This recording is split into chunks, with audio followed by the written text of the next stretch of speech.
Okey, Assalamualaikum warahmatullahi wabarakatuh.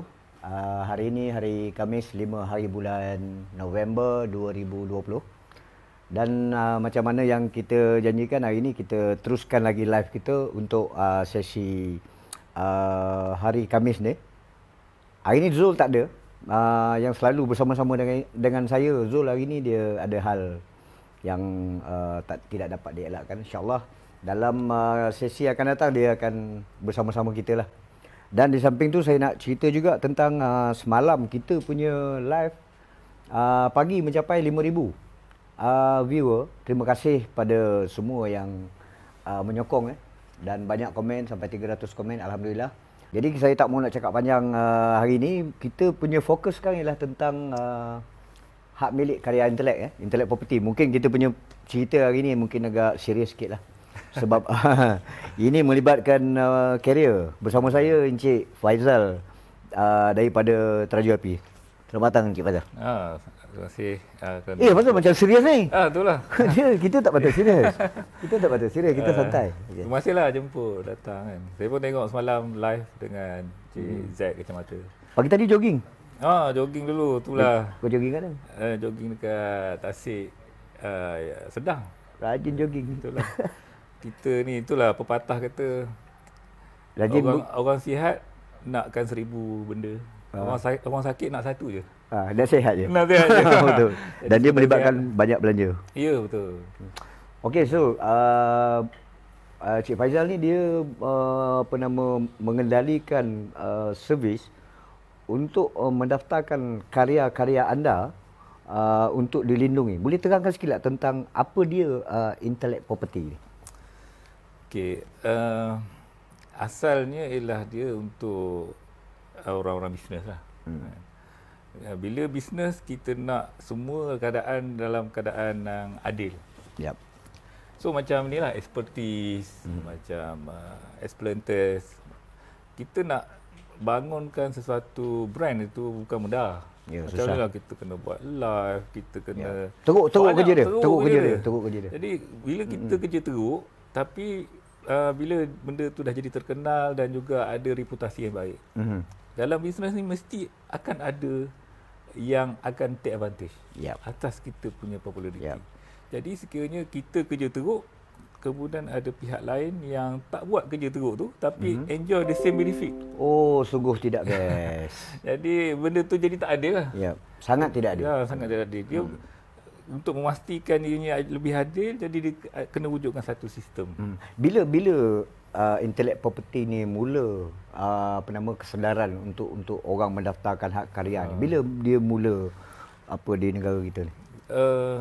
Sebab saya ingat saya terlibat tahun 90-an dah melibatkan diri dalam arena ni, pengkelepetan ni. Itulah, benda ni masih lagi barulah di Malaysia ni. Saya nak cerita sikit, masa saya nak pergi Meminang 13 tahun dulu. Okey. Bakal mak mentua tanya kerja apa. Oh, serius tu, macam mana nak jawab? Macam mana dia jawab ni? Dia benda baru kan? Kalau kita kata saya ni seorang pegawai pattern, kau ditanya pattern tu apa? Apa dia pattern tu? Orang lain pun tak tahu. Termenung jugalah sekejap nak jawab kerja apa kan. Masa tu saya pattern di mana? Jadi saya kata kerja pegawai KPDN HCP lah masa tu. Okey, pegawai kerajaan. Sebut pegawai kerajaan, tutup kes. Okey.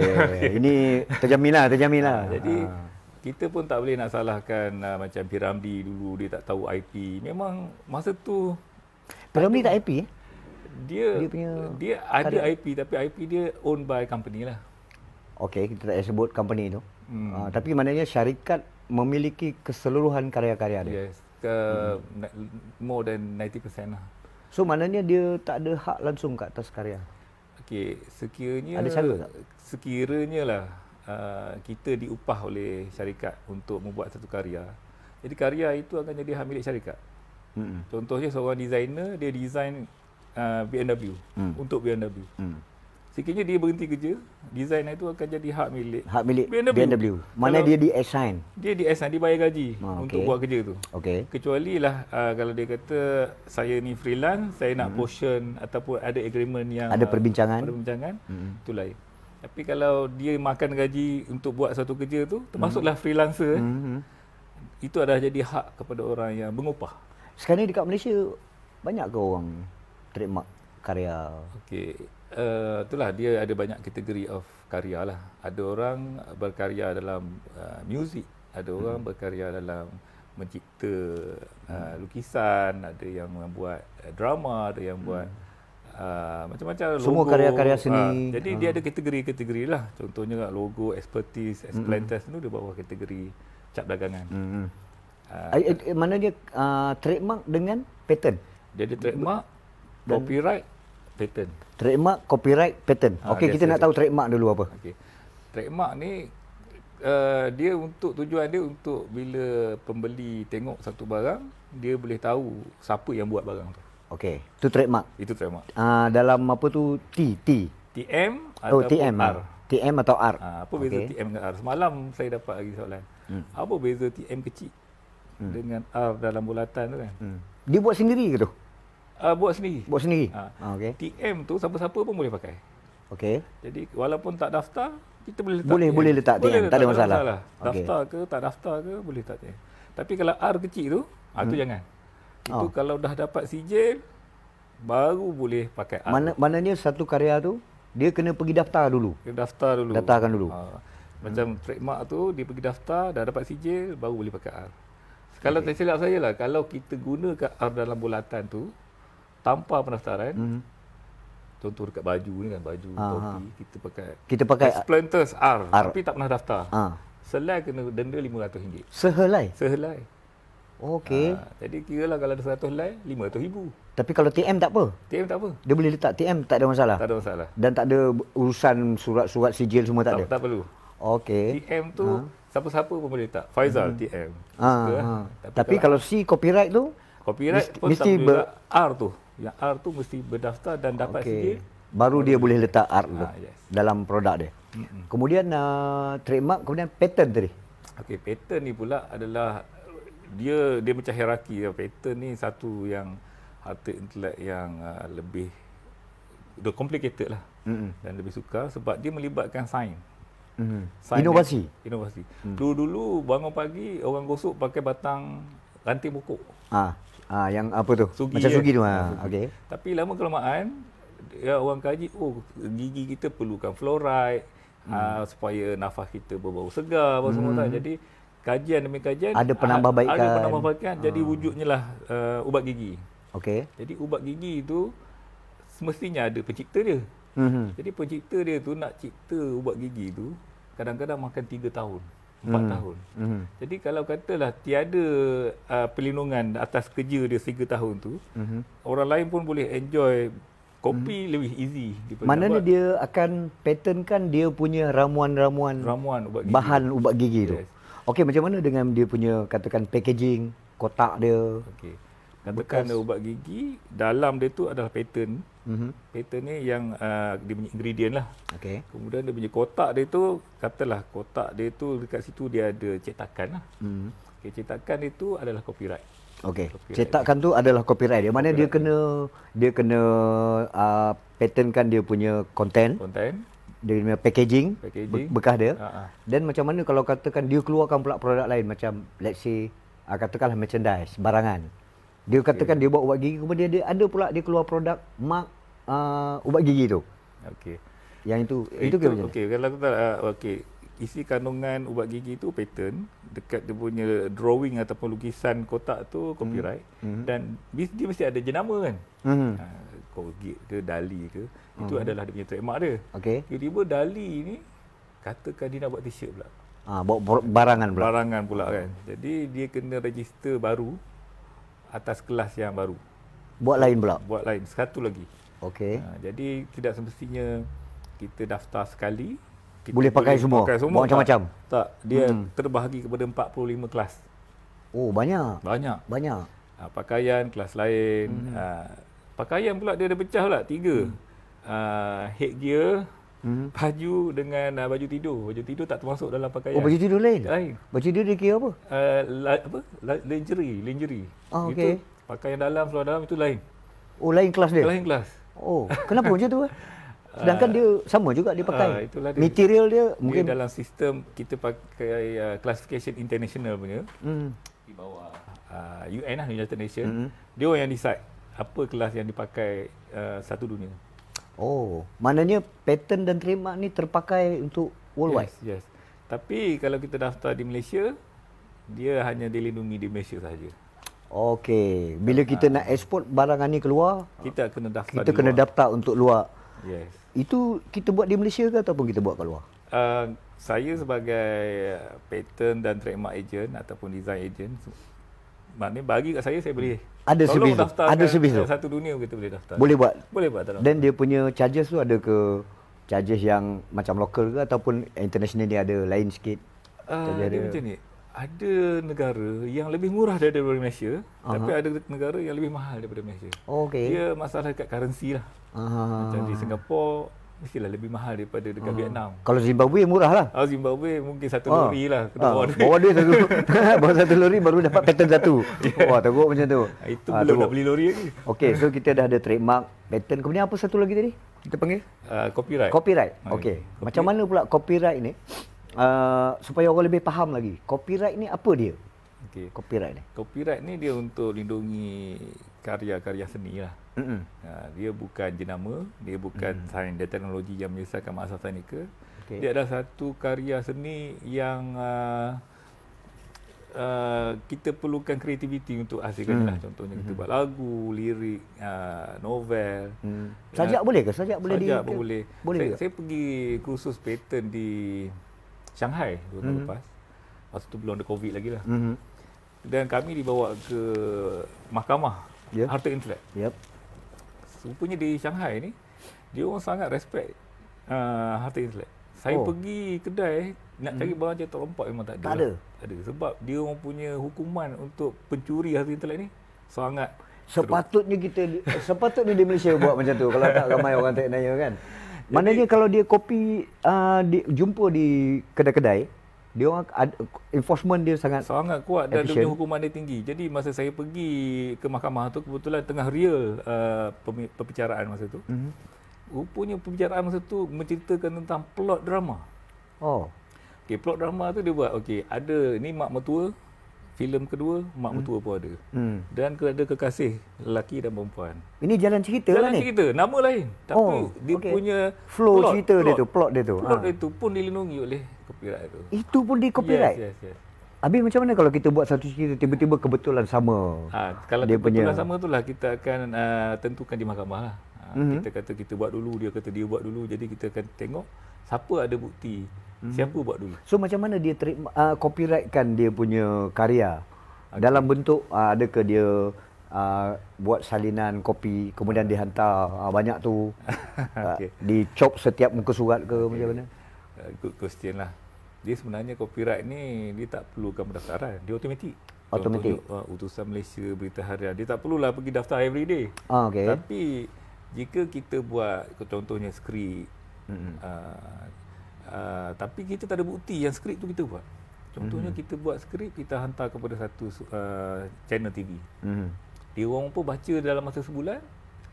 Kemudian dia bagi email kat kita, dia kata dia tak berminat lah dengan kita punya drama ni. Tapi selepas tu rupanya dia keluar. Dia buat. Kita tengok cerita tu sama macam kita punya. Sama, tapi nama dia tukar kan. Okey. Jadi bila kita nak pergi court, jadi court akan tanya apa bukti drama ni you buat. Jadi susah kita nak buktikan. Saya rasa benda ni berlaku di Malaysia dan beberapa kes juga kita tengok ada beberapa penulis yang mendapati beberapa cerita yang terbit di stesen. Dia kata macam cerita dia tulis. Memang berlaku. Memang ada. Jadi lebih mudah kalau kita masuk court tu dalam keadaan burden kita ditransfer kepada satu sijil. Ya. Okey. Jadi cara maknanya copyright ni ada sijil dia? Ada. Oh, okey. Maknanya dia tak wajib, tapi kalau nak memudahkan pembuktian di mahkamah, lebih baik kita register. Contohnya macam ni. Kita ada drama, kemudian kita pergi submit ke pejabat harta intelek dan dapatkan nombor filing dia. So nombor ni jadi kita punya nombor rujukan lah. Nanti kalau kata court tanya apa bukti you yang buat, kita boleh keluarkan, minta bagi nombor kita punya pendaftaran, minta pejabat keluarkan balik itu dan itu adalah bukti yang mana ada reference. Yes. Yep. Kemudian kalau kita ada nombor pemfailan tu lebih mudah untuk kita buat agreement licensing. Kita nak licensekan satu syarikat lain. kita untuk jalankan. Ya. Kalau kita buat agreement atas sekadar tajuk, tajuk boleh tukar-tukar. Ya. Tajuk orang tukar, cerita sama. Tapi kalau kita ada nombor perfailan, tajuk tukar pun dia tetap itulah ceritanya kan. Andai katalah dia daripada cerita tu tadi, dia ubah dia punya cerita sama, tapi dia tukar babak-babak tu. Masih boleh apa dengan copyright tak? Yes. Kita tengok berapa persen persamaan dia tu. Itu yang kita tengok dalam mahkamah dekat Shanghai tu. Dia orang kaji belik, okey, ini plot yang pertama, ini plot yang kedua. Ada berapa banyak persamaan plot tu. Kalau kita percintaan mereka dihalang oleh ibu bapa, akhirnya mereka berdua minum racun. Dua-dua sama minum racun kan. Walaupun yang apa tu yang halang tu tukang kebun dia. Ya. Masih lagi apa dia punya sinopsis tu sama. Dan itu akan ada kes lah. Ada juga. So apa hukuman yang di sana? Gantung? Bukan. Copyright ni dia punya hukuman dia berat. Sebab baru ni kita tengok ada kes beras. Beras tu dia punya packaging ni hampir sama. Kita masuk dalam troli, kita balik rumah tengok lebih kurang sama. Kita ingatkan beli beras yang satu lagi, rupanya kita beli beras lain. Okey. Kes tu dah masuk dalam mahkamah. Dan mahkamah minta yang kedua ni yang meniru packaging beras tu membayar 4.2 juta. 4.2 juta. 4.2 juta. Atas dasar dia punya design package design pembalut beras tu. Itu memang copyright lah. Copyright punya ni. Wah. Adakah dia termasuk dalam civil juga, macam saya mengalami tekanan perasaan bila Yes. Itu dia panggil damages lah. Damages. Berapa banyak kita punya penurunan hasil. Mungkin beras dia tak sedap, beras saya sedap, tapi bila orang beli dia orang ingat itu beras saya. Okey. Itu adalah memberi dia panggil damage dekat goodwill kita. Tu ada berapa banyak lagi ganti rugi teruk. Teruklah kita nak membina jenama kan, tiba-tiba dimusnahkan. So kita dah faham kan. So kita ada copyright, trademark dan apa nama tadi? Patent. So 3 benda ni yang perlu ada untuk kita nak mengeluarkan produk, kita nak berkarya, melukis semua kan. Jadi kita nak tahu pula berapa lama proses kita nak apply satu-satu copyright ni tadi. Okey, untuk harta intelek tu dia ada patent, trademark, copyright dengan design, dan empat-empat ni mempunyai proses yang berbeza lah. Okey. Yang paling lama sekali patent lah. Sebab patent ni dalam satu dunia pun dia punya sistem dia sama. Hari ni kita filing, hari ni kita akan dapat nombor file. Dan file tu akan dimasukkan dalam peti sejuk selama 18 bulan. Kenapa? Okey, kenapa? Simpan dalam peti sejuk lama. 18 bulan. 18 bulan. Setahun 8 bulan. Setahun setengah. Setahun setengah. Untuk dia panggil tempoh kerahsiaan. Contohnya kalau saya ni Apple, abang Samsung. Jadi Apple telah mencipta satu kereta. Kereta Apple. Apple tak nak Samsung tahu esoknya. Jadi kalau boleh dia tak nak Samsung tahu terus. Dia rahsiakan lah. Dia rahsiakan terus. Jadi kalau boleh dia tak nak tahu terus, tapi government pula dia nak benda ni disebarkan ilmu ni. Jadi bila tempoh yang dianggapkan adil bagi semua orang. Jadi satu dunia dah berbincang, dianggapkan 18 bulan adalah satu tempoh yang ideal lah. Yang mana setidaknya 18 bulan baru tidak ada cabaran, tidak ada orang kata tu dia punya. Bukan, maknanya dia dirahsiakan, maknanya kita mengkaji itu 18 bulan, baru orang lain tahu apa yang kita kaji. Jadi kita dah lebih advance lah daripada kompetitor kita. Jadi selepas 18 bulan barulah file itu maklumat itu akan didedahkan. Maknanya pemohon ni kena tunggu begitu macam tu punya lama. Yes. Wah, so apa yang akan berlaku kalau dalam tempoh menunggu 1 tahun lebih tu dia dah memulakan perniagaan? Kalau macam company besar ni selalunya dia orang akan tunggu. Tunggu benda tu dapat granted baru dia jalankan. Tapi kalau nak jalankan terus pun boleh. Kita hanya boleh buat warning lah. Hantar warning cakap risiko lah. Kita cakap your product infringing our patent. So kena stop lah. Nanti kalau dah granted kita akan claim damage. Okey, saya nak menarik nak tahu sebab kita di Malaysia ni benda boleh dikatakan baru. Saya sendiri mengalami proses ni pada tahun 90-an. dan pada tahun 2000 saya bankrupt dan habis semua saya punya itu boleh dikira harta intelek tak? Harta intelek tu. Itu harta intelek harta intelek yang kita rasa kita punya. Tapi sebab kita tak ada kesedaran, kita tak ada knowledge, kita tak tahu. Dan kemudian bila dah masa tu berlalu, sekarang ni dah tahun 2020 dan kita tengok ramai pengkarya-pengkarya. Kita tengok banyak orang berkarya buat animasi dalam YouTube, buat majalah, komik digital.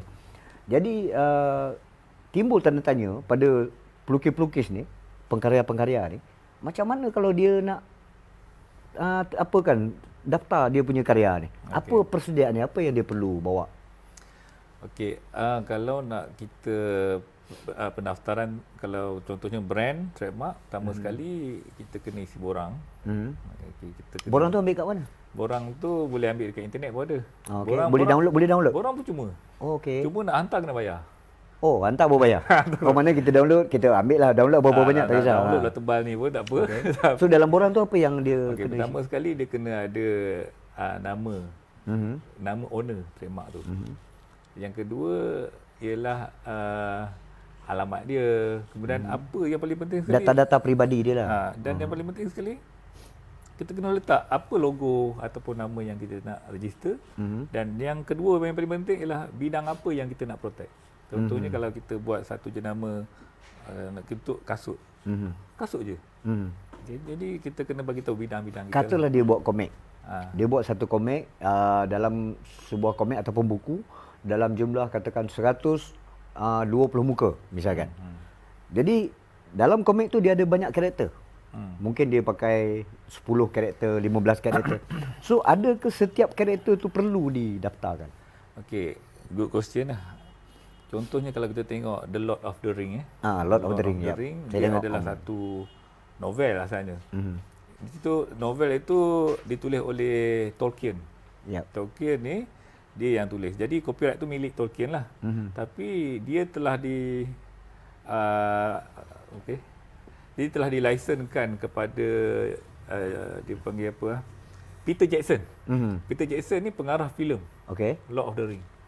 Jadi bila benda tu dah ditransfer, dia diberi lesen kepada Peter Jackson pun dia buat filem. Jadi filem itu dipanggil hak milik terbitan. Hak milik terbitan. Peter Jackson pun ada copyright juga. Tapi untuk terbitan saja. Untuk filem. Untuk filem saja. Yang diterbitkan lah. Yang diterbitkan. Yang ni novel, ini filem. Kemudian ada satu company lagi, dia nak buat game. Tapi game ni bukan based on novel. Dia based on filem.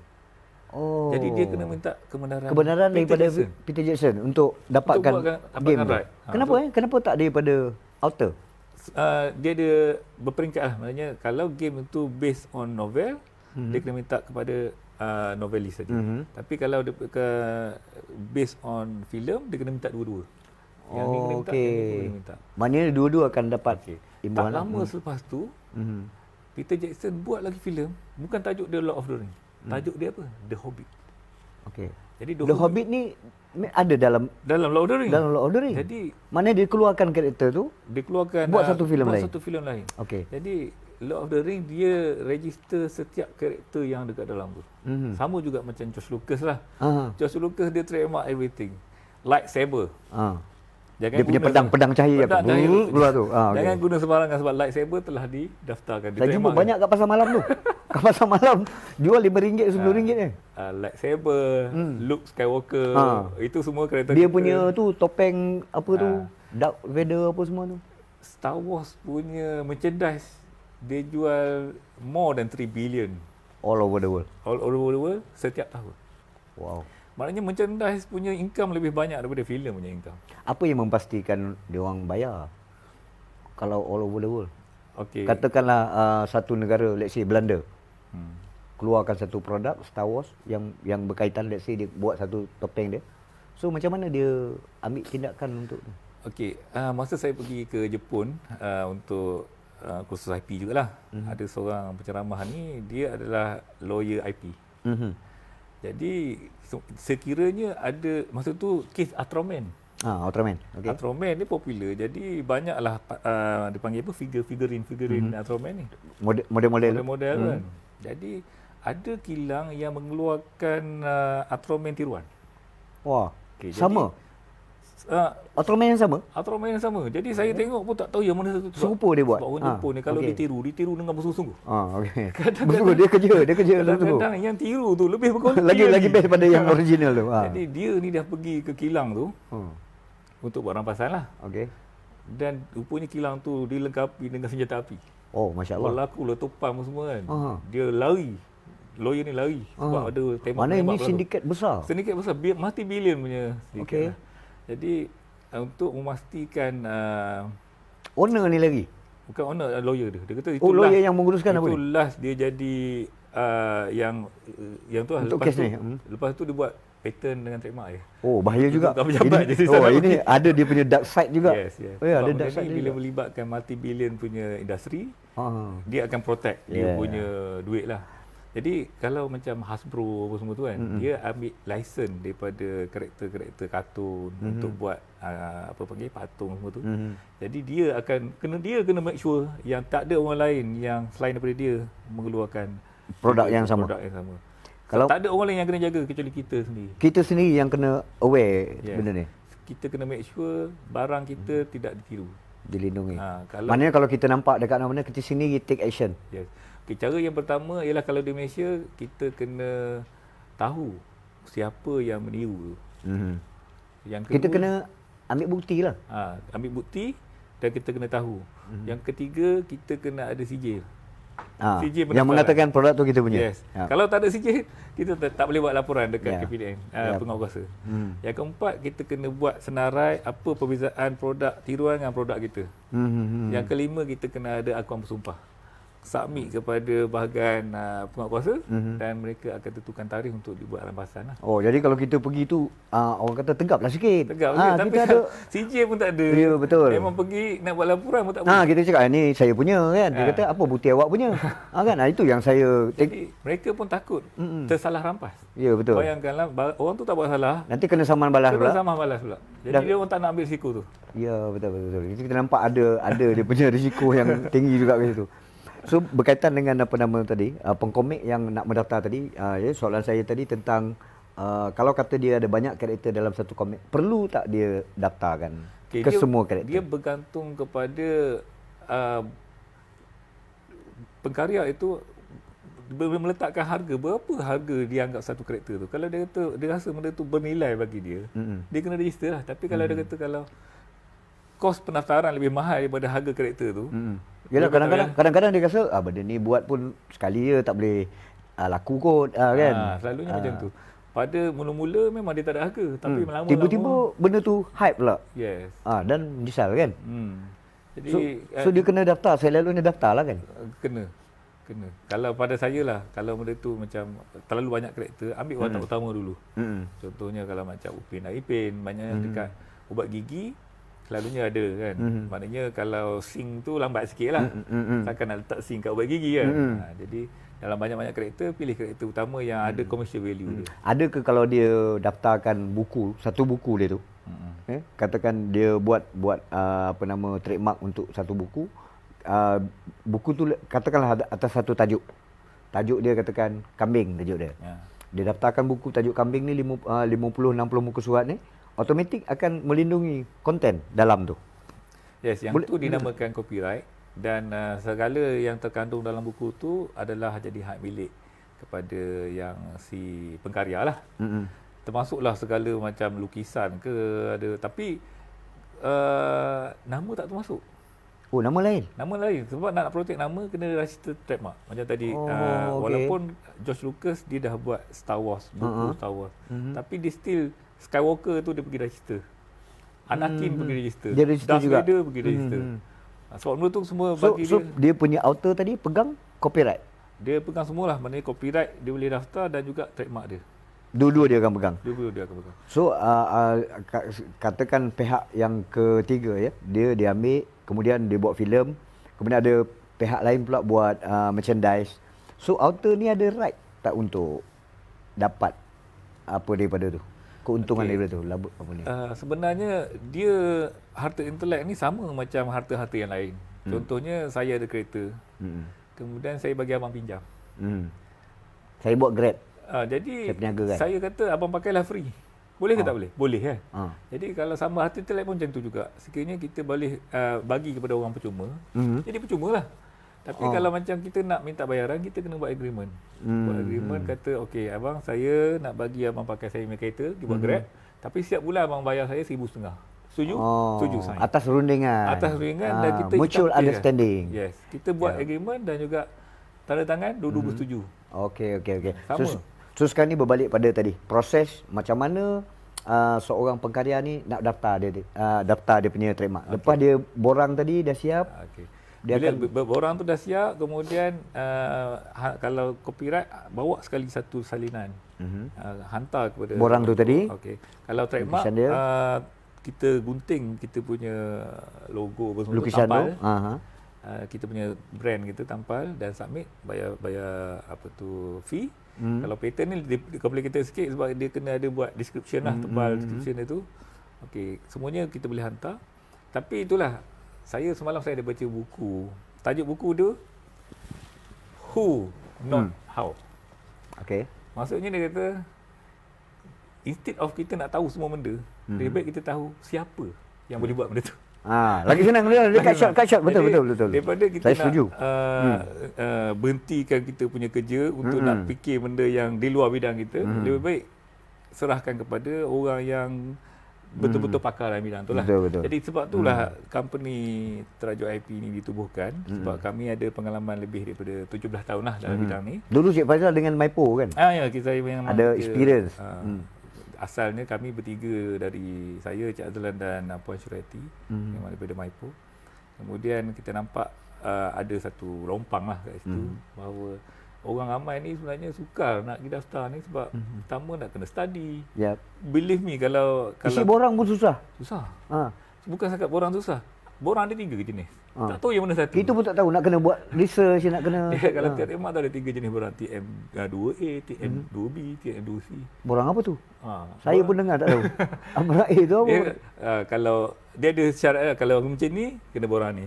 Jadi benda-benda ni susah. Jadi kalau kata nak mudah, Terajuk IP ada menawarkan kita servis ada ni. tawarkan daripada A sampai Z lah. Maknanya dia orang telefon dia Terajuk IP, saya nak daftar lah saya punya komik ni. WhatsApp je nombor WhatsApp. apa tu, logo tu saya boleh proseskan. Dan boleh dapatkan khidmat nasihat daripada khidmat nasihat pun kita buat, dan kita akan jaga permohonan tu. Kalau ada komunikasi macam ada benda tak cukup ke, jadi Maipo tak akan kacau owner, dia akan kacau kita. Kami yang akan berurusan dengan Maipo. Yang apa ni daftar ni dia tunggu siap je. Tunggu siap je. Tapi dia cuma dia mesej je bila nak siap ni. Tapi itulah, untuk zaman COVID ni dia akan ambil masa lambat sikit. Setahun ataupun setahun dan lamanya setahun. Maknanya kena apply sekarang lah. Yes. Untuk tahun depan mungkin kita tak tahu, mungkin COVID ni dah okey, so industri tu bertambah rancak balik dan kita dah bersedia dengan trademark ni tadi. Sekarang ni pun kalau kita pergi office, kebanyakan 90% mereka kerja kat rumah kan. So ada a few hiccup sikit kat situ. So dia akan jadi delay. Setahun Setahun lebih. Tapi setahun tu pun don't worry. Pihak ejen kami lah akan follow up, akan make sure everything okay. Dan dia orang boleh gunakan tak katakan dia dah memohon, kemudian dia tak sabar nak buat juga dia punya ni. Pada saya, jika file trademark, hari ni file, esok terus run business. Sebab apa? Kita takut sekiranya dalam tempoh pemeriksaan tu ada bantahan daripada pihak Maipo. Jadi untuk kita nak buat rayuan tu, kita kena kemukakan bukti penggunaan. Jadi kalau tak boleh pakai tak surat yang kata saya dah mohon, saya dah daftar, belum dapat lagi. Ya, boleh. Maknanya kalau kita dah mohon, memang kita kena pakai terus dan terus berniaga. Boleh guna dulu. Terus berniaga. Kemudian sekiranya ada masalah, ada bantahan dalam permohonan kita kena hantar satu bukti. Contohnya kami dah guna, kemudian pelanggan pun dah ramai, pelanggan pun dah kenal, ada apa-apa cawangan. Tengok kita punya sales report pun dah tinggi. Jadi itu bukti-bukti yang kita boleh hantar ke, boleh digunakan sebagai untuk menyokong kita punya permohonan. Selalunya kalau ada sokongan itu selalunya lulus lah. Okey, selagi satu soalan yang kita memang orang kata biasa sangatlah kita nak tahu kan. Bila kita nak daftar ni, tahulah produk kadang-kadang belum keluar lagi, dan kebanyakan orang ni pekarya mungkin duduk dekat Pulau Pinang, Johor, mengata budak-budak kampung lepas kolej kan. Dalam anggaran berapa agak-agak kos untuk mendaftarkan tu? Okey. Satu tu. Kos tu dia terbagi pada dua lah. Pertama, kos yang kita kena bayar kepada pejabat MyPo. Okey, satu lagi kos konsultansi. Konsultansi tu maknanya macam kami akan charge kos konsultansi. Sekiranya klien ataupun pelanggan datang, kita akan check dulu sama ada benda ni boleh lepas ke tak boleh lepas. Kalau terus pergi filing, bayangkanlah setahun kita tunggu, akhirnya Maknanya Teraju IP akan buat research dulu. akan research, kita akan buat validation dulu. Contohnya dia jual nasi lemak. Brand dia nasi sedap. Jadi kita Nasi lemak sedap. Nasi lemak sedap. Jadi saya kata benda ni tak akan lepas. Sebab itu ialah nama-nama yang dilarang. Nama general. Bukan setakat general, tapi dia menjanjikan satu kualiti. Okey. Setiap nama yang menjanji Tiba-tiba buat tak sedap pula kan? Setiap nama yang menjanjikan kualiti tidak akan lepas. Okey. Sebab apa? Kita tak tahu kualiti dia macam mana. Macam mana kalau saya beli tiba-tiba nasi lemak tu tak sedap? Masin pula apa kan? Kata jadi ini satu penipuan. Ya betul. Okey. Jadi MyPo tak nak tanggungjawab atas benda tu. Jadi segala jenis yang menjanjikan kualiti mereka akan reject. So itulah yang dibuat untuk research. Jadi kami akan bagi nasihatkan supaya mereka tak rugi duit. Ya, kalau tak buang masa lah. Dia buang masa, buang duit lah. Dah daftar tengok tak boleh pakai Itu pula. satu. Yang kemudian kalau katalah dia dah cetak kat lori, Dah banyak. dah buat signboard. Bayangkan nak tukar nama tu, kos tu tinggi. Dah naik billboard semua. Dan yang kedua, kita akan cek sama ada tak orang lain yang telah mendaftar nama yang sama sebelum tu. Itu bahaya. Sebab pertama sekali permohonan kita tak lulus. Yang kedua, kita mungkin kena saman dengan orang yang lebih awal. Kita rasa kita dulu. Rupanya Kita rasa kita, rupanya orang lain punya. Orang pula nak saman kita. Kena tu. Kena. Jadi itulah kerja-kerja yang kami buat. Kita bukan sekadar postman ambil borang dan tolong hantar. Maknanya banyak proses dia untuk jadi kos dia dalam 3,000 lebih lah all in. untuk masuk. satu apa tu. MyPo saja kos saja 1,100 dan ada selebihnya tu kami Kemudian dia punya terms payment tu macam mana? Boleh bayar transfer ke? Okey, kami buat 2 kali payment lah. Payment pertama untuk validation dengan searching dulu. Sekiranya benda tu boleh proceed, baru buat bayaran untuk selebihnya lah. Maknanya kalau kita bayar tu dia dah progress dan kita boleh garanti benda tu lulus lah. InsyaAllah boleh lulus lah. Okey. Jadi kepada anda semua yang di luar sana siapa yang ada berkarya, ada design, mungkin di mana tahu dia buat robot mengemah rumah ke apa ke, dan perlu di trademark. Saya baru cerita pasal kemah rumah. Semalam saya ada post satu gambar. Ya, dia tak cerita orang robot pun. Dia cerita pakaian untuk baby, tapi depan baby tu ada macam penyapu. So kalau baby merangkak, dia automatik dia akan sapu lantai. Itu idea dia. Dia boleh patternkan baju tu. Dia pattern tak? Pattern kan. Dia pattern kan. Tapi yang pembeli tu ada bagi komplain lah. Dia kata lantai memang bersih. Tapi dekat tangga tak boleh bersih. Bahaya. Budak-budak Budak-budak di atas. setiap kali anak dia cuba cuci tangga tergolek. Itu sebenarnya peluang tu. Kita boleh letak buat pakaian kucing pula. Kucing turun kan. Bila dia buat besar, berat, jadi kucing tu tak boleh lompat, dia akan merosok untuk tangga. Ramai orang ingat ciptaan pattern ni selalu yang complicated. Kadang-kadang ciptanya very simple. Contohnya lah, kita ada plug yang cucuk 2. Susah kan nak cucuk, gunting semua kan. Jadi dia ciptakan satu plastik tu yang ada lubang 2 tu. Masuk situ. Itu pun pattern. Simple engineering. Setiap rumah ada benda tu. Ya, betul. Bayangkanlah setiap jualan kita dapat 10 sen. 1 bilion jual. Maknanya peluang tu sentiasa ada. Bila katakan dia dah buat satu, katakanlah dia mencipta satu produk, kemudian dia patent kan, dia trademark kan, kemudian kita dapat idea untuk inovasi, untuk perbaiki. Boleh tak kita apakan, let's say lah kata, ambil contoh, dia buat satu penyapu menggunakan solar misalkan. Penyapu ni bila dia letak solar, dia boleh sedut. Sampai sapu boleh sedut sampah, katakanlah. Tiba-tiba kita nampak, ini kalau sapu je dia nanti kita penat. So dia buat pula satu alat lagi, kita tak payah sapu, penyapu tu pergi sendiri. Dia pattern ataupun teknologi ini, dia adalah satu benda yang sentiasa berkembang. Bila ada je masalah, itu adalah peluang. Bila ada je kekurangan, itulah orang akan fikir macam mana nak atasi kekurangan. Maksudnya boleh kita buat dan jadi kita punya. saya pernah jadi juri kepada satu rekaan cipta. Semua benda dalam dunia ni berkembang teknologi. Kecuali satu benda yang tak berkembang. Tongkat motor. Oh, tupang motor tu. Tongkat motor tu macam tu lah daripada dulu sampai sekarang kan. Jadi ada seorang budak ni fikir, dia kata benda ni patut improve. Ramai orang accident sebab tongkat motor. Dia terlupa. Dia naik motor dan tongkat dia tunggang, corner tergolek. Jadi dia buat satu tongkat motor yang bila motor tu tegak, dia naik sendiri. Oh, okey. Tongkat motor pun boleh pattern lah. Oh, okey. Dia satu inovasi yang cukup bagus. Kita tengok soalan sekejap. Oh, kita ada ramai. Kita lupa ya. Sebab saya sebenarnya sangat suka topik ni. Dan saya terlibat dalam masalah ini sangat lama. Dan saya memang rasanya pioneer. Saya boleh dikatakan pioneer. Orang pertama berebut kartun. Yang pertama berebut kartun di Malaysia. Jadi kalau boleh saya nak tahu lebih banyak lagi tentang trademark ni. Kita tengok komen-komen dia orang ni. Sebentar. Boleh baca soalan ramai.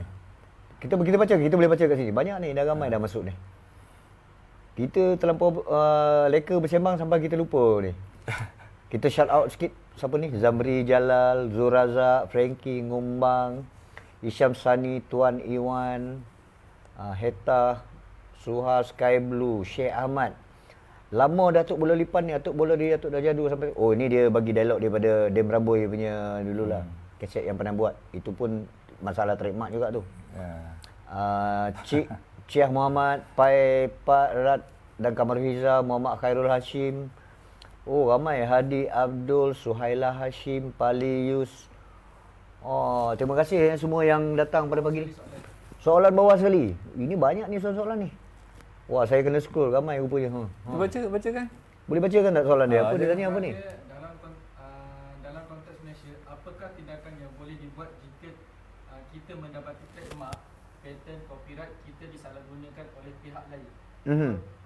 Boleh tolong advice kan? Okey. Okey. Sebenarnya saya dah jawab tadi, tapi saya ulang balik.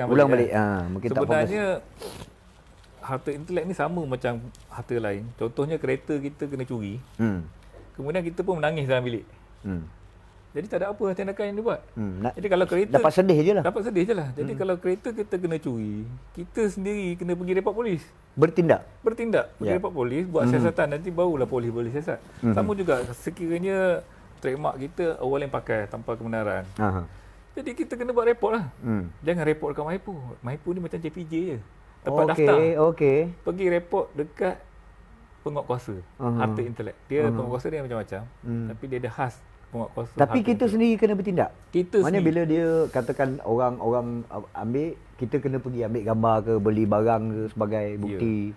Sekiranya kita report, nak menuduh orang mencuri hak kita, kita kena buat siasatan. Apa bukti dia? Jadi kalau untuk memudahkanlah lantik seorang peguam harta intelek, kami pun boleh sediakan peguam harta intelek yang kita akan uruskan dari segi siasatan, dari segi nak buat laporan. Maknanya Teraji IP ni bukan saja untuk servis trademark dan patent tadi, ada juga peguam untuk kes-kes selepas tu. Mula kita untuk pendaftaran, dan bila dah dapat CJ, katalah dia kena ada kes. Ada bila dia pula kena curi apa tu digunakan oleh orang lain tanpa kebenaran. Jadi kita takkan nak lepas tangan. Kita akan uruskan untuk proses selanjutnya. Termasuklah dalam mahkamah pun kita boleh buat. Mana kita akan advise dari segi apa hak-hak dia, macam mana dia nak bertindak, apa tindakan yang perlu diambil. Jadi sekiranya kita pergi buat laporan tu seorang diri agak sukar, tapi kalau kita pergi dengan lawyer lebih senang, orang pun lebih senang nak layan. Betul. Kemudian bila kata so bila dah buat laporan tu, kita akan ikut je lah apa prosedur dia.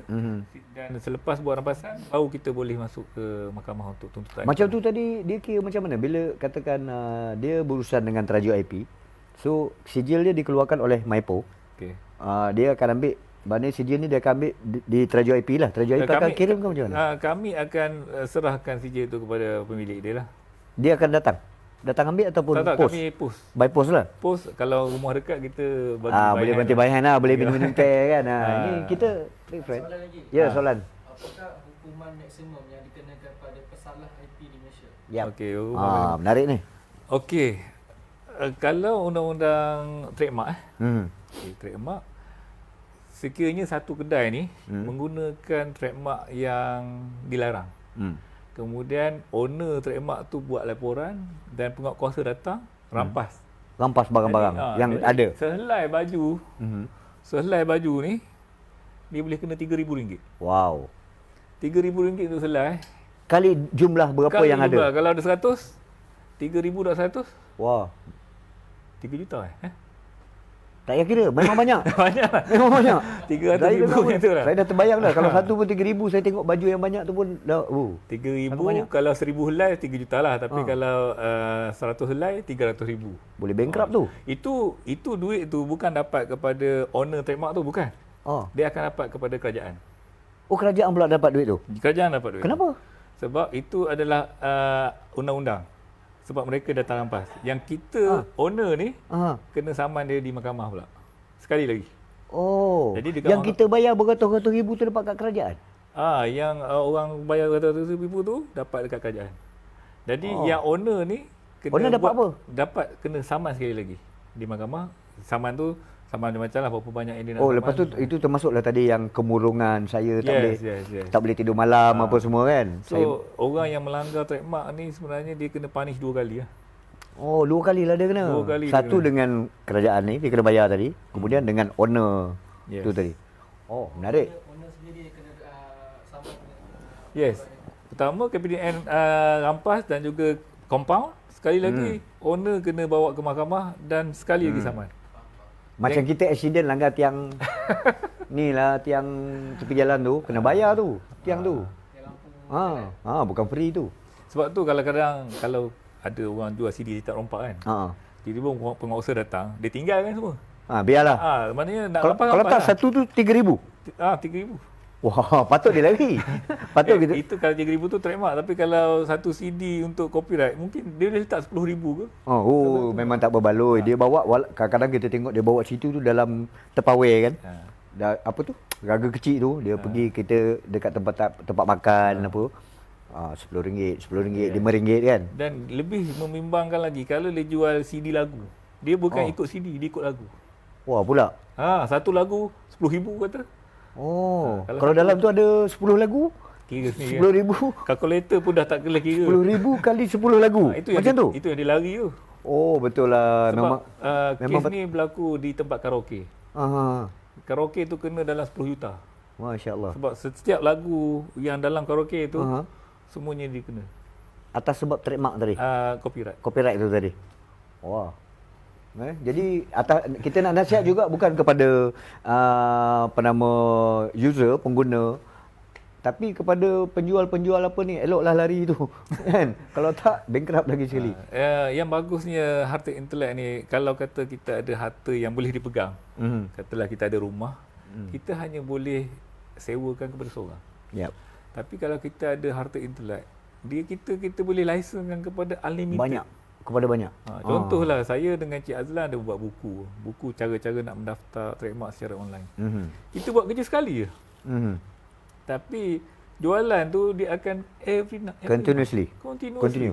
Terus berjalan. Harta intelek ni kita buat kerja sekali tapi hasilnya berkali-kali. Ya, betul. Itu macam kita hasilkan satu karya katakan kemudian difilmkan, dibuat game, buat merchandise, produk. Contoh lagu lah Dia mungkin dia buat satu lagu tu dia fikir dalam masa setengah jam, kemudian kompos semua tu dalam masa seminggu. Lepas tu radio, setiap kali radio ulang main di radio, setiap kali tu dia akan dapat duit.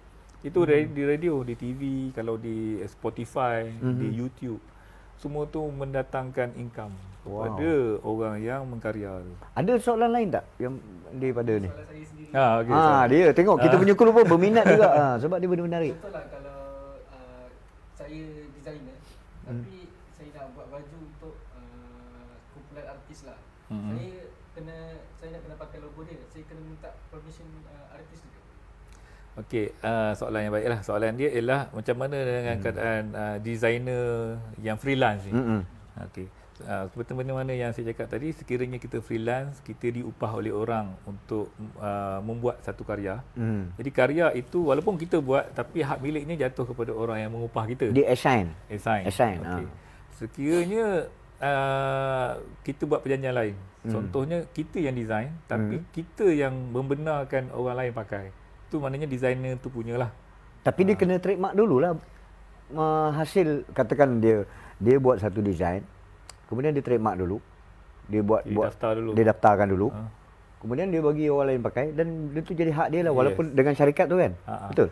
Dia kalau kita nak lebih kukuh, kita kena register dulu atas nama kita, baru lepas tu kita lisenkan kepada orang lain lah. Dan isu ni banyak berlaku. Designer dia buat design untuk satu orang, sebab satu pelanggan ni dia bagi arahan, saya nak macam ni, saya nak macam ni dan saya nak macam ni. Dan it turn out benda tu jadi cantik.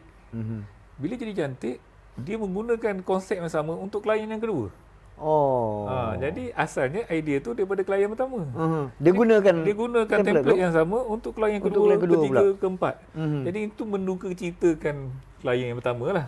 Jadi benda tu sepatutnya tak boleh berlaku. Itu adalah hak karya dia. Yes. Okey. Alright. So kita tengok lagi ramai yang masuk ni, tak sangka pagi pukul 11 ni hari Khamis. Kita ingatkan semua orang sibuk. Hari Khamis ni pergi kerja. So saya kata tak apa, kita shoot juga live ni. Nanti dia orang balik kerja, dia orang akan tengok ataupun mungkin dia orang tengah sibuk pagi, malam-malam ke akan tengok. Rupanya pagi ni ramai. Jadi korang ni tak kerja ke apa? Work from home. Work from home sekarang. So kita tengok lagi siapa-siapa yang dah masuk ni. Nur Muhammad Afandi Hashim. Lagi satu, macam kita kalau kita tengok Nike, Adidas, mereka tak ada kilang pun. Tak ada kilang? Mereka tak ada kilang. Nike tak ada kilang? Tak ada. Dia cuma design satu konsep ataupun satu prototype. Okey. Dia cuma lisenkan kepada kilang-kilang. Nike yang kita kasut, baju. Dia outsource kepada Vietnam, outsource dekat Malaysia, outsource kat Thailand. Kadang-kadang kita tengok kat situ, Adidas Thailand. Maknanya dia cuma memegang lesen. Dia pegang lesen design dan juga trademark. Saya membayangkan Nike ni ada sebuah kilang besar. Kalau dia ada kilang besar, dia kena jaga pekerja cuti, pekerja sakit, nak kena macam-macam KWSP lagi. Lebih baik dia tak payah fikir, dia concentrate on design. Maknanya harta intelek ni betul-betul virtual betul lah. Betul. Kemudian kita macam boleh Apple pun, Apple yang buat iPad ni, yang buat iPhone, Apple tak ada kilang. Okey, saya baru tahu ni. Apple tak ada kilang. Itu dia cuma pejabat dia. Apple Park yang bulat kilang mengeluarkan produk. Dia punya kilang cuma buat R&D, prototype. Kemudian dia serah kepada Foxconn untuk manufacture, untuk mass produce. I see. Kemudian dia boleh lisenkan kepada mana negara? Lisenkan. Sekarang ni Foxconn dia lisenkan dekat China, dekat Brazil. Sebab situ kos upah dia rendah. So, saya tertarik nak tanya tadi pasal inovasi dan kreativiti mencipta.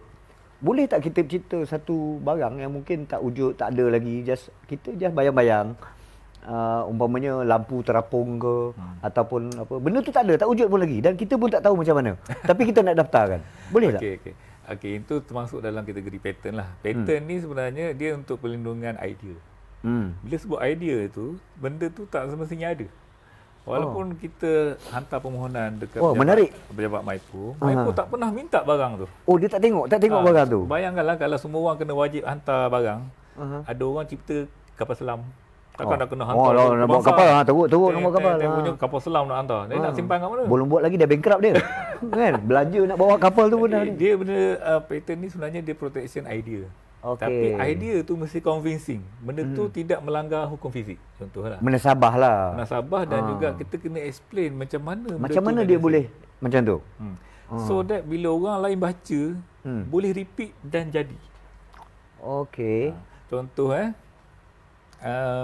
dia nak buat satu kenderaan yang boleh terbang. So satu kenderaan atas dia ada kipas. Okey, kemudian ni tempat penumpang dan tempat penumpang tu ada kayu. So kalau kayu dengan laju, kipas pusing dia terbang. Pusing dan terbang. Dia tak kira logik ke tak logik? Dia tak kira logik tak logik. Jadi examiner akan check ada ke tak orang buat kenderaan yang macam ni. Kalau tak ada, lulus. Itu je. Dia tak tanya macam berapa momentum angin ni yang boleh mengangkat kapasiti berapa tan. Tak ada. Di pejabat masa saya kerja dulu, satu lab pun tak ada. Dia orang tak buat kajian, dia cuma apa saja yang dianggap logik dan juga masuk akal, boleh. Saya pernah seorang kawan bercerita, tapi saya tak pasti sama ada betul ke tidak. Dia kata yang buat wiper kereta tu pun dia tak ada, sebelum dia buat tu wiper tu pun tak ada, dia kata. Betul ke? Dia cuma bayangkan. Kalau nak tengok cerita pasal wiper ni, boleh tengok filem Flash of Genius. Okey. Dia mencipta wiper. Wiper ni boleh laju, boleh slow. Jadi Untuk kereta lah. Memang dia buat khas untuk kereta lah. Untuk kereta. Ini kisah benar lah. Kemudian Ford telah pakai teknologi ini tanpa kebenaran dia. Macam mana Ford boleh tahu? Mana dia dapat, ada bocor maklumat jadi, tu? Idea dia sama? ni nak saman Ford tu lah. Ford kan kaya kan. Jadi dia jual rumah, jual apa untuk menangkan kes tu lah. Tapi yang trademark dia? Yes. Dia trademark? Dia kemudian dah Ford, daftar patent lah. dia dah daftar? Daftar. Tapi buat masa yang sama atau Ford buat kemudian? Ford buat kemudian. Oh. Kalau tu boleh cari lepas ni Flash of Genius, dan cerita tu Dia menang tak? Dia menang. Menang? Menang. Oh. Okey. Menarik. So kita tengok lagi progres kita. Ramai ni kan tak sebut nama kan, dia orang kecil hati. Dia kata masuk pagi-pagi tinggal kerja. Ini live ke apa kan? Ni live ke apa ni, macam tak peduli, dia borak dua orang syok je kan. Tak peduli pun kita ni. So kita Ada soalan lagi yang okey. Ada soalan lagi. tanya soalan. Sekiranya kita sendiri yang ada design satu karya dan kita ada bukti kita dah upload kat Submit, maksudnya Instagram, Sosial media lah. Lepas tu kita nampak ada orang guna karya tu untuk iklan komersial ataupun peribadi. Adakah kita boleh saman dia walaupun kita tak register lagi copyright tu? Alright. Ini biasa berlaku ni. Soalannya ialah saya ulang balik soalan, takut sorry tak dengar. Soalannya ialah bila kita dah buat satu karya dan kita upload dekat sosial media. Kemudian ada orang yang pakai sosial media betul kita punya karya untuk membuat keuntungan. Adakah kita ada hak sebab kita tak register? Yep. Okay. Good question. Berbalik kepada tadi, kita kata copyright ni dia tidak perlukan pendaftaran, dia secara automatik. Sekiranya tarikh kita upload kepada sosial media itu adalah tarikh kita siap karya lah. Jadi itulah bukti kita. Maknanya tak kisahlah dalam Facebook ke, dalam Facebook Instagram ke, TikTok ke, semua tu, maknanya itu adalah hak kita. Dan saman itu sebenarnya last sekali. Sebelum sebab saman ni Messi. Messi. Proses dia dan juga banyak. Kos dia tinggi. Betul. Dan kita cuba seboleh mungkin selesaikan sebelum pergi saman tu. Okay, sekiranya ada orang menggunakan kita punya karya tanpa kebenaran kita di sosial media. Pertama sekali kita PM dia. Bagi tahu sila turunkan. Berunding dululah. Turunkan benda ni sebab benda ni adalah hak kita. Okay, sekiranya dia enggan, kita boleh buat laporan dekat, kalau Facebook, di Facebook lah. Di Facebook sebenarnya ada aduan. Saya ada tulis artikel yang panjang macam mana nak buat aduan dekat Facebook, dan saya sendiri pernah buat aduan, dan Facebook memang dia akan turunkan. Dia remove dalam masa tempoh less than 24 hours. Dia remove post tu? Dia remove post tu. Okey. Dan sebab ada. Tapi macam mana kalau dia gunakan pula untuk buat banner, dia buat banting? Okay. Kita dalam sosial media dah tak ada dah. Okey. Sekiranya kita ada bukti yang kita lebih awal create dekat sosial media tu, maknanya kalau kita bagi tu dekat Facebook tahu kita lebih awal kan. Tapi macam mana kalau benda tu bukan dia repost dekat Facebook, dia buat tempat lain. Contohnya kita letak gambar design dekat kita punya Facebook, kemudian orang yang ambil design kita buat t-shirt. Okay. Dia buat bag. Bag. Okay, yang tu pun termasuk dalam akta copyright dan juga trademark. Benda tu sama juga. Kita boleh buat boleh ambil tindakan lah. Contohnya tadilah satu rampasan berapa ribu, 3,000. Dan perlu buat police report. Boleh buat report. Okey. Kami juga pernah pergi buat ceramah dekat balai polis. Sebab balai polis ni dia kata dia dah mula terima banyak laporan kecurian harta intelek. Kes-kes sebelum ni orang curi ayam. Sekarang benda baru. Tiba-tiba curi harta intelek, kita tak pernah dengar. Pelik ni. Jadi, kan. Polis panggil kita bagi kita faham apa benda sebenarnya ni kan. Sebab dia benda baru. Jadi polis pun pasal dah faham. Dah banyak yang faham tentang harta intelek. Jadi sebenarnya benda ni perlu diketahui oleh semua orang sebenarnya, semua jabatan, sebab dia saling kait mengait. Saling kait mengait kan. Baik, kadang-kadang saya dengar juga rungutan daripada designer yang bekerja dengan jabatan-jabatan kerajaan. Dia di-assign untuk buat satu design. Kemudian design ni menjadi hak milik jabatan. Macam itulah macam kes yang kita cerita tadi lah. Kemudian bila ada customer lain tempah logo-logo ke apa, dia gunakan balik. Design yang sama. Dia kata, aku dah buat, aku tak dapat apa pun, kerja dapat gaji tiap bulan dia kan. Baik, aku buat dia yang ni. Yang orang tempah, dia charge je lah 1,000 ke 2,000 ke. Macam tu boleh, dia orang boleh ambil tindakan jabatan. Boleh. Ada satu kes besar lah. Ini melibatkan syarikat minyak Petronas lah. Salah seorang pekerja yang dalam tim R&D tu, dia berhenti kerja. Dia berhenti kerja, kemudian dia ambil data-data tu, dia pergi file patent atas nama dia. Design tu dia buat? Design tu tim R&D yang buat lah. Okey. Itu dia kira mencuri lah. Mencuri. Walaupun dia daftar lebih awal daripada company, tapi masa tu memang ada bukti dia bekerja di dalam company. Okey. Itu clear lah. Itu dikira lah. Clear, memang betul lah dia dapat gaji, betul-betul kan. Kecuali lah kalau kata tak ada rekod yang dia bekerja kat situ. Ini ada satu lagi masalah lah. Kadang-kadang kita minta tolong kawan-kawan, tak empat bayaran apa-apa.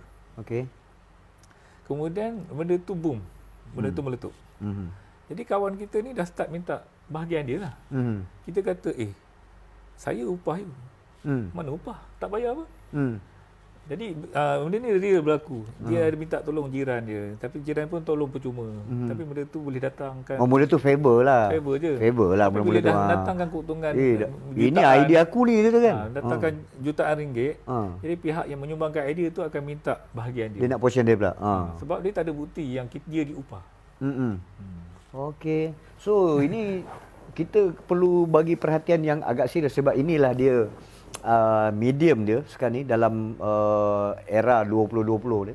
Kita banyak menggunakan karya-karya harta intelek, banyak hasil-hasil kerja kita dalam bentuk yang macam ni sama ada filem, muzik, lukisan, painting, macam-macam yang perlu kita lindungi. Dan Terajuk IP menawarkan khidmat untuk menyelesaikan masalah yang you all semua tak payah fikir. Kan? Kalau tak kita nak katalah kita nak buat kereta, kita nak tayar, nak pergi cari getah, nak proses sampai jadi bulat rim. Jadi banyak kerja. Ini sebenarnya memudahkan anda untuk mendapat perlindungan hak milik karya intelek ni. Kita tengok yang ni kejap. Kita ada berapa minit lagi? 46 minit. Kita ada dalam 20 minit lah berkurang. Ini sekarang 12 degree. Dah berapa lama kita bersiaran ni? Bersiaran 46 minit. Betul? Saya tak berapa percaya sebab Abang Ujang dia tak pakai jam tapi dia tahu. Saya main agak-agak. Saya banyak pakai matahari. Tengok matahari, bulu roma kan. Sebab kita duduk survival kan. Survival. Jadi okey. Contohlah kalau kita sedang sembang pasal pembuat dengan penjual lah. Pembuat tu maknanya yang memberikan idea. Yes. Contohnya kalau orang tu dah beli baju cetak rompak tu, pengguna lah. Apakah hukuman dia nanti kalau kita pakai baju cetak rompak? Okey. Soalannya ialah sekiranya ada hukuman kepada orang yang menjual barang cetak rompak, apakah hukuman kepada orang yang membeli? Pengguna, yes. Pengguna yang beli cetak rompak ni tadi. Susah sikit soalan ni. Sebabnya tak pernah kena lagi rasanya. Banyak dia orang pakai kan baju Ultraman lah, baju Superman. Dia kalau ikutkan ialah sekiranya orang tu mendapat keuntungan hasil daripada kecurian tu. Tapi kalau dia curi dan dia pakai seorang dan dia pun tak ada bukti dia panggil macam fan arts. Fan arts. Dia katalah dia obses sangat dengan satu karakter, let's say Incredible Hulk. Dia lukis kemudian baju tu dia pakai. So kalau dia pakai seorang boleh, tapi kalau dia pula membuat keuntungan itu tak boleh. Tapi masalahnya ialah kalau kita ingat dulu ada satu masa zaman-zaman nasyid. Zaman nasyid popular dulu. Geng-geng nasyid ni dia tanpa satu stiker tu. Stiker halal. Okey. Jadi Yang ori halal lah. Yang tak ori tu dia tak ada tanda halal. Kan? Jadi walaupun dari segi undang-undangnya tak ada masalah, mungkin susah kita nak ambil tindakan kepada orang yang pakai tu, mendownload. Tapi be careful kalau kita mendownload software, sebenarnya kita di-detect. Sebab kawan saya sendiri pernah download dekat torrent satu software, tiba-tiba dia dapat email. Dia crack lah. Bukan, dia download dekat yang crack version, dia download. Tak lama lepas tu dia dapat surat email daripada jabatan software daripada US. Oh, boleh detect Dia detect. Okay. Dia kata sila delete, kalau tak dia akan ambil tindakan. Wah. Dan bulan lepas satu orang dia ada satu pejabat design macam ni. Kemudian bos telah terminate salah seorang daripada pekerja disebabkan pecahan amanah. Jadi pekerja ini untuk balas dendam, dia buat laporan ke KPDN dan juga laporan kepada Persatuan Software Pirate ni. Dia kata company ni ada 5 PC yang pakai pirate. Yang pirate dia. Kena lah. Kena 1,000. Masya-Allah. Satu PC 20,000. Wow. Satu PC 20,000. Bayangkan. 20,000 darab 5 100,000. Sungguh banyak. Terjawab persoalan tadi. Okey. Kita tengok kejap siapa lagi yang masuk hari ni. Manja Muhammad Anwar, Hairi Osman, Siti Nurbani, siapa lagi ni? Lee Ramli, Nazra, Yub Syawal, Said Muhammad Mansur. Okey, ni soalan tadi lah. Ni soalan tadi. Hukuman maksimum tu sebenarnya bergantung kepada damages lah. Berapa banyak damage yang ditanggung oleh orang yang kena tiru. Contohnya lah, asal-asal sale dia 20 juta. Tapi akibat dia kena tiru, sale dia tinggal 20,000. Jadi semua kerugian itu mesti ditanggung oleh orang yang... Contoh macam ni lah, ada jual barang makanan kesihatan kanak-kanak. Nama dia memang terkenal, masuk dalam iklan TV. Tiba-tiba ada satu orang menciplak dia punya ubat makanan untuk kanak-kanak ni. Dia macam vitamin lah. Kemudian orang beli, semua budak-budak yang minum tu cirit-birit semua. Jadi ibu bapa dah takut nak beli. Dia sebab ibu bapa tak kenal yang mana ori, yang mana tu. Sebab kita tengok sebelah-sebelah. So efek pada sale dia. Internet out, tak ada orang yang berani beli. So itu dah sale dia 20 juta dah tinggal habis. Drop. Ya. Jadi benda ni menyebabkan dia kerugian 20 juta contohnya. Jadi 20 juta tu siapa yang kena tanggung? Boleh je dia saman berapa banyak kan? Itulah kerugian dia.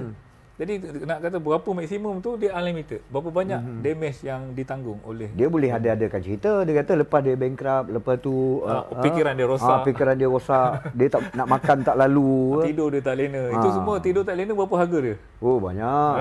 Sangat mahal kan? Okey.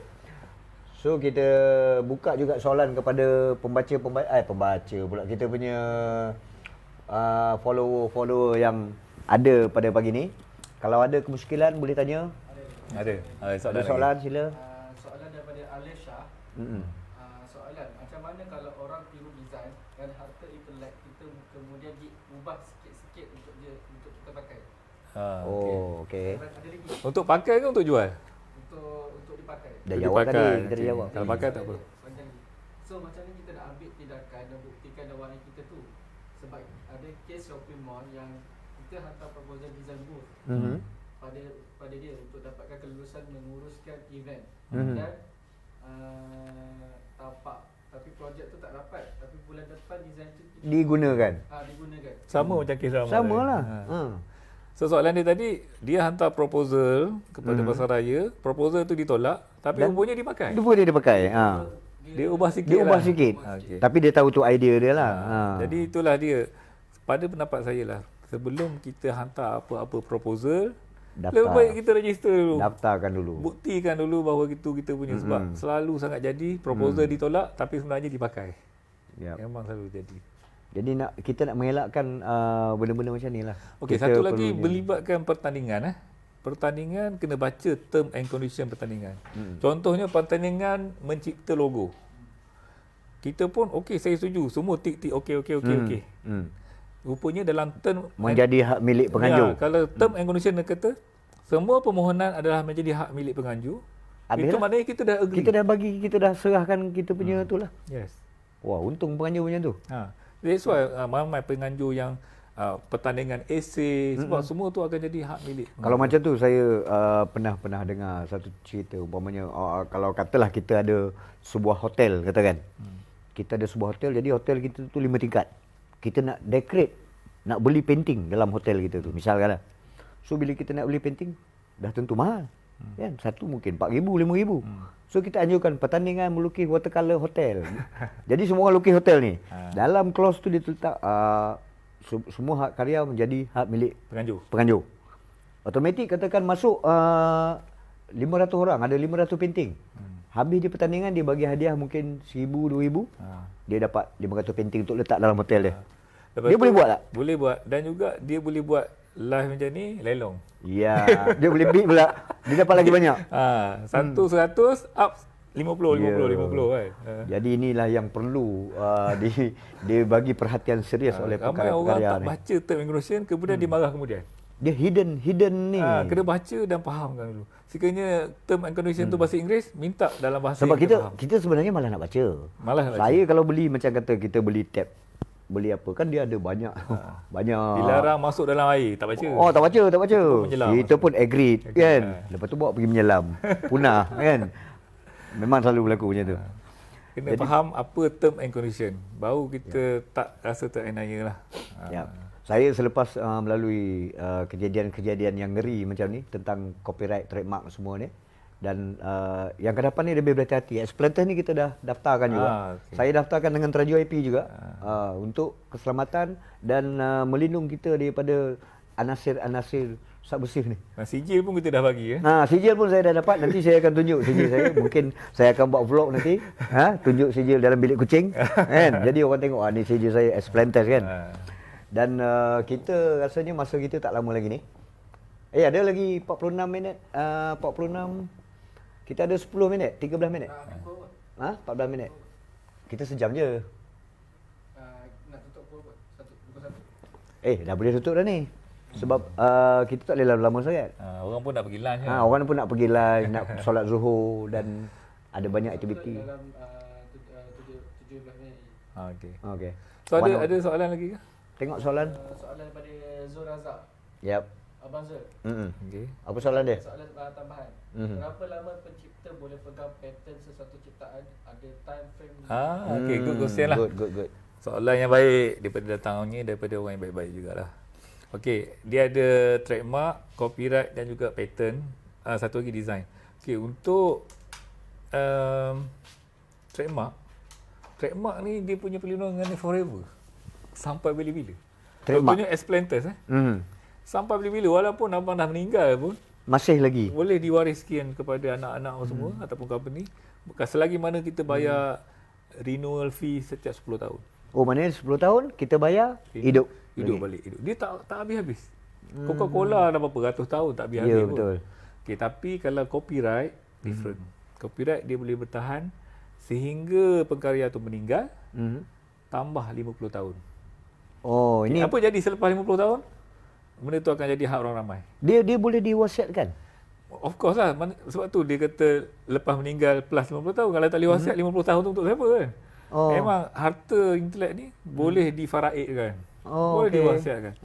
Anak Michael Jackson, sebenarnya royalty anak Michael Jackson dapat lebih tinggi daripada apa yang Michael Jackson dapat. Sebab bila dia meninggal, sale dia meningkat. Ya. Royalty Dan tu. dia bertambah banyak, masih besar pasaran. Jadi anak-anak Michael Jackson dapat royalty lebih tinggi daripada bapa dia dulu. Maknanya dia pemilik harta intelek ni. Kemudian dia buat wasiat kata karakter ni bagi pada ni. Yes. Oh, boleh dia. Trademark pun sama, kita boleh wasiatkan, contohnya kicap Tamin gitu kan. Kalau pakcik Tamin meninggal, anak dia akan. Satu soalan, boleh dijual tak? Okey, harta intelek ni sama macam harta yang lain, kita boleh jual, boleh sewa ataupun kita boleh bagi free. Dan juga boleh diwasiatkan. Sama macam harta biasa. Macam harta gitu. Macam kereta nak sewa boleh, orang nak beli jual murah boleh, kita nak sedekah pun boleh. Jadi soalan tadi, trademark tak ada limit sampai bila-bila selagi mana dia renew 10 tahun sekali. Kalau copyright sampai dia meninggal tambah 25 tahun. Piramli dia punya tempoh meninggal tu Kalau tidak saya sampai 2025. 50 tahun. 50 tahun dah dia meninggal. Okey. Jadi selepas 2025 dia punya karya tu akan jadi public domain lah. Dia boleh. Apa maksud dia public domain? Public domain tu sesiapa saja boleh guna tanpa bayar royalty lagi. Oh, 2025. 25 Sekarang lagi 5 tahun. lagi 5 tahun. Oh, kita boleh keluar t-shirt P-Ramlee lah lepas ni. Dia punya lagu, dia punya filem kita Semua, boleh tayang. semua. Karya seni dia lah. Ada ke anak-anak dia boleh daftar balik? Tak boleh dah. Tak boleh dah. Tak boleh dah. Contohnya pemuzik Mozart ke Johann Pachelbel ke. Sebab tu ramai yang ambil Johann Pachelbel punya muzik tu jadi ubah suai. Sebab benda tu dah free. Okey. Dia dah mati 100 tahun lepas. Aha. So dah tak ada protection. Macam lagu-lagu rakyat. Lagu-lagu rakyat semua tu dah tak ada protection lah. Okey. Okey, patent pula dia sampai 20 tahun saja. Daripada tarikh pemfailan. Tak boleh renew dah. Tapi dia kena bayar setiap tahun. Setiap tahun renew. Untuk renew every year. Yes. Okey. Saya ada satu kes. Sikit, berapa dia punya tu?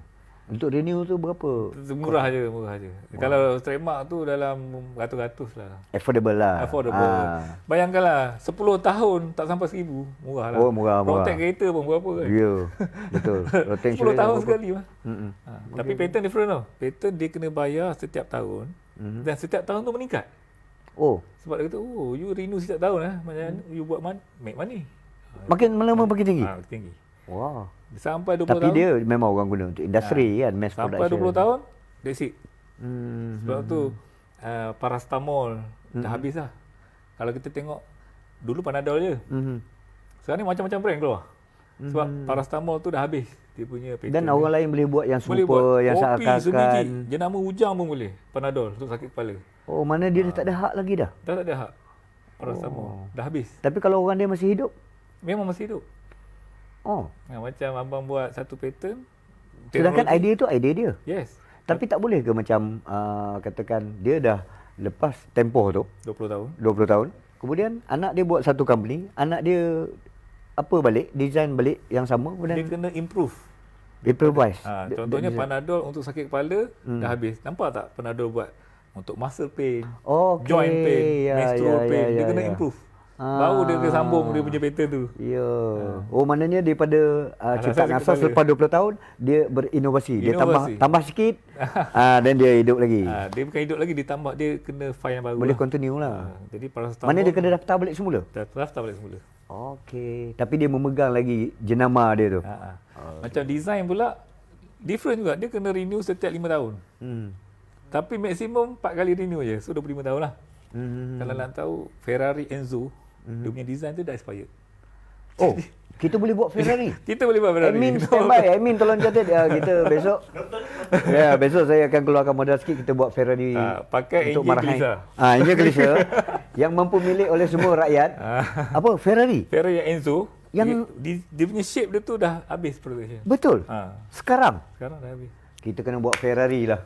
Tapi jenama Ferrari tu tak boleh. Oh, kuda tu tak boleh. Kuda tu tak boleh, itu trademark. Cuma Trademark forever. design dia punya- reka bentuk dia. Oh, reka bentuk pun cantik sebab kita tengok macam kereta-kereta di, saya rasa di Thailand kot. Kan dia buat mall, dia buat Porsche, buat apa. Maknanya sekarang ni dia design Ferrari tu kita boleh copy. Exactly. Dia copy aja. Oh, pakai enjin mesin rumput, pakai enjin apa? Jual murah. Start kena tarik. Start pakai tarik, pakai anchor gini ke kan. Saya rasa ramai orang kampung beli tu. Kan? Pergi masjid semua buat Ferrari. Dah bergaya kan, biar apa-apa asal gaya. Itu sebab sekarang ni kita punya trademark undang-undang baru tahun 2020 trademark dah boleh trademarkkan bentuk 3D. So instead of kita pergi Dexter design 25 tahun, lebih baik kita register trademark forever. Oh. Tapi Admin tengok ada soalan lain tak lagi biar mau bawah tu. Okey. So kita 46 minit already. Saya rasa kita tak payah sampai 1 jam sebab kita nak pergi minum dah lapar ni. Nak makan sebab saya ada gastrik. Saya dah kalau lama. sembang memang tak habis kan. memang tak habis ni panjang. Kita akan bagi Sebenarnya saya dalam bidang ni 17 tahun, tapi sebenarnya tak habis-habis nak belajar. ni masih lagi pergi ke overseas, pergi Denmark lah, pergi apa. Sebab benda bidang ni terlampau luas. Siapa nak belajar sejam, 2 jam, sehari pun tak cukup. Kalau Dia kita- macam undang-undang juga. Dia Macam law, dia berubah. Dia tak berubah sangat, cumanya kita lebih memahami, mendalami. Macam tadi kan, pattern. Kenapa dia masuk dalam pita ais 18 bulan? Kenapa? Reason dia. Okey. Itu yang kita nak tahu. Okey. Ataupun kenapa kenapa. Dia international case boleh jadi reference case lah untuk local. Macam kita ada satu case di sini dan kita jadikan rujukan di luar negeri sebagai dia punya reference. Boleh. Boleh. Dia sama. Kes macam undang-undang lebih kurang sama saja. Bezanya sikit-sikit je. Contohnya yang Puma. Puma ni dia tak register trademark dia dekat Japan. Tapi di Japan dah ada company daftar Kuma. Oh. Kuma ni dalam bahasa Jepun maksud dia beruang. Jadi instead of Puma dia buat Kuma, beruang yang terbang dia. Puma pun beruang juga. Puma Puma harimau. Okey. Jadi bila Puma ni nak ambil tindakan kepada Kuma, dia sendiri pun tak daftar. Oh, okey. Jadi dia menggunakan undang-undang well-known mark. Well-known mark ni ialah jenama terkenal. Okay, macam mana dia nak declare, saya terkenal. Dia tak boleh nak self-proclaim. Jadi dia kena buat survey. Dia kena hire satu company untuk buat survey 10,000 orang katakan. Dalam 10,000 orang ni, siapa yang kenal Puma ni adalah jenama baju. Andai kata daripada survey tu hanya 60% ataupun 70% saja yang tahu, itu tak cukup. Tak cukup? Tak cukup. Oh, Dia saya ingat 60% dah okey dah. Jadi At least berapa? okey, kes 7-Eleven yang lambang dia punya color. Asal-asal dia buat soalan, sekiranya nampak color ni, apakah terbayang di fikiran anda? 75% tahu itu adalah 7E. Mahkamah kata tak cukup. 75% masih tak cukup juga. Jadi dia bertukar soalan. Apa convenience store apakah yang terbayang sekiranya nampak? Oh, dia bagi soalan yang lebih. Jadi 90%, 95% tahu itu adalah 7E. Barulah color itu dianggap terkenal. Oh, at least 95%. Yes, 90% tu 95%. Contohnya macam BMW. Saya rasa kalau tunjuk kat siapa pun semua orang tahu. Logo dia tu. Walaupun BMW tak register untuk kasut. Kita nak buat kasut cap BMW kena saman juga. Oh, tak boleh juga? Tak boleh. Pasal dia dah termasuk dalam kategori lain. Kategori well known. Well known, dikenali. Dikenali ramai. Orang tengok je atas apa barang pun orang tahu ini BMW. Yes. Okay. Contohnya lah Louis Vuitton ke dah terlampau terkenal. Dia cover semua kategori. Semua kategori. Oh, ini satu yang menarik yang perlu kita perhati ni. Jangan kita suka-suka kita nampak ini dia tak daftar. Dahil tak ada daftar. Ni tak daftar ni kita pun buat kan. Kasut menoreh kan. Dahil tak buat kasut toreh. Kita buatlah barang lain kan. Tiba-tiba kena. Itu pun kena. Itu yang termasuk dalam 10,000 satu item tu lah. Dan 2 tahun lepas WWE telah mendaftarkan 45 kelas dekat Maipo. So daripada kelas 1 sampai kelas 45 semua dia cover. Apa yang dia daftar? Semua barang objek dalam dunia ni kalau letak WWE dia boleh ambil tindakan. Wow. So dia masuk dalam kategori well-known lah. Dahsyat. Dia duit banyak kan. Sebab dia worldwide dan dia pengaruh sangat kuat kan. Okey, kita dah 57 minit, ada 3 minit lagi. Saya rasa kita shout yang last ni. Siapa yang masuk ujung-ujung ni? Kula Raja, Hairul Nizam, Faizal Ramli, Jojo, Din Ahdad, Bad Edi, Rizwan Buhari, Nora Ahmad, Tok Mat, Samsul Rizwan, Azizi Ramli, Said Nuzul. Ramai lagi. Saya tak boleh nak baca semua. Kita akan jawab komen-komen ni nanti bila balik nanti kita akan baca semua komen, kita akan respon. Dan sekali lagi akhir kata daripada Cik Fazal Teraju IP, ada sepatah dua kata untuk ni untuk kita. Itulah zaman-zaman COVID ni kena hati-hati lah. Sebab kes melarang jogging pakai mask. Tak boleh. Nanti sesak nafas. Itulah. Tak boleh. Tapi boleh pakai kita punya mask. Kita ada jual mask yang boleh bernafas. Dapatkan daripada ni. Lain Cik Fazal. Okey, itulah. Kita tengok benda tu dah tak flat dah. Dia dah jadi macam mendaki kan. Yep. Jadi kena hati-hati, jaga. Saya rasa benda ni selagi vaksin tak ada, selagi itulah benda tu akan berada di sekitar kita. Dan saya rasa dalam keadaan macam ni pun sebenarnya ada peluang lagi untuk design mask. betul. Mask protection. Setiap ada masalah, di situlah ada peluang keemasan. Cari daripada kita duduk kat rumah, menung kat rumah dalam bilik, keluar ke dapur buka petais, keluar ke dapur buka petais. Lebih baik kita duduk ambil satu kertas, rangka-rangka apa yang kita boleh perbaiki, inovasi daripada apa nama ni COVID ni. Yes. Kan? Kemudian katakanlah saat ni zaman orang berkurung di rumah, so macam mana kita nak selesaikan masalah pembelian, masalah kesihatan diri. Yep. Contohnya anak-anak kita lah, kita takkan nak biar anak kita tengok TV saja kan. Jadi kita kena cipta satu alat. Contohnya lah kasut. Kasut tu, katakan kasut tu ada sensor. Kemudian anak diri kita suruh anak kita lari kat treadmill, sensor tu akan detect berapa langkah dia.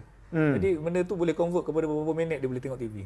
Ya, butter trade lah. Ya. Oh, nak tengok TV 2 jam, dia kena berlari 2 jam. Dia kena berlari, dia kena selesai. So, Selesai. apa dalam masa yang sama dia tak payah keluar pergi dalam so, rumah. benda macam tu lah yang kita rasa solution kepada keadaan pandemik sekarang ni. Ya. Banyak peluang sebenarnya kalau kita berfikiran positif. Jadi saya rasa kita dah cukup masa dan terima kasih kepada semua follower kita yang makin meningkat daripada hari pertama, kedua, ketiga. Hari ni dah sampai 5,000. Alhamdulillah. Hari ni pun rasanya insya-Allah dapat dalam jumlah yang sama pun okey, maintain, dan kita akan online lagi, mungkin kita akan panggil lagi Cik Faizal untuk insya-Allah pergi deep lagi kan. Kita tak tahu, mungkin ada lagi benda-benda baru yang kita nak ceritakan. Dan seterusnya boleh ikut kita punya Facebook Expertise Apparel, Instagram juga, dan dapatkan juga barangan-barangan daripada Expertise yang kita keluarkan dari masa ke semasa. Kita akan keluarkan banyak lagi produk-produk baru, t-shirt dan barang new design. ni kalau macam ni ada tak? Ini kita akan buat juga. Dan kebanyakan design-design kita apa dengan Teraju IP. Jadi join us. Dan bila dah siap barang, dah buat trademark dengan Teraju IP, datang ke Expertise Apparel, kita tolong cetakkan produk ni dan kita promo juga di online Expertise TV kita. Satu pun boleh cetak Boleh. Satu. Boleh. Datang ke Expertise, satu produk pun boleh cetak. Dia nak buat selai je baju, dia nak jual kat kampung. Untuk buat birthday anak ke. Boleh. Datang ke Expertise. Waste Expertise Apparel. Dan datang boleh COD juga. Kita ada banyak barang yang kita display kat sini. Dan lepas ni kita akan launchkan kita punya box set lubuk.net insya-Allah dalam beberapa hari lagi. Dan saya rasa sampai di sini saja. Terima kasih semua kalau ada salah dan silap kami sepanjang kita berbicara tadi. Harap maaf dan jaga jarak, jaga keselamatan semua. Assalamualaikum warahmatullahi wabarakatuh. Waalaikumsalam.